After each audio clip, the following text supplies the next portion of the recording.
Using public transport, getting access to buildings and paying for coffee is now as simple as a touch of your hand.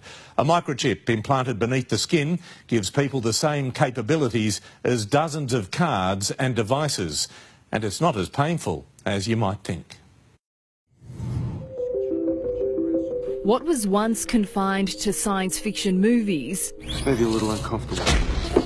Just implanted a radium diode. They're the access codes to your drop spot. ...is now reality for a bunch of Sydney tech heads. I can pay, open doors and have my business card in there as well. Remy Baker and Mitch Hunter from PhD Media are being microchipped to simplify their lives. My work pass and potentially my Opal, which will allow me access to my office, to use the printer, to use the scanner. We won't need any ID cards, we won't need any PIN codes, we won't need any sort of access cards or anything, so we can live a much sort of freer life.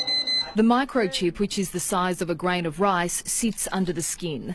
Data from your bank card, payment method, building swipe, LinkedIn profile or medical history is cloned onto the chip, which is implanted in the hand. Using the same technology as tap and pay cards, the chip can then be used to open security doors, pay for a coffee, use public transport and access information you've programmed onto the chip. This technology also has the potential to save lives. Skeeve has loaded medical data onto the chip in his hand, so if he was found unconscious, all you'd need to do is get a phone, tap it on his hand, and you'd have access to medical data like his blood type as well as any allergies he has. For those concerned about privacy, the user controls what data is made available. Visa says it's possible for any device to become enabled for payments, but the chip would need to meet Visa's security standards and be issued by a bank.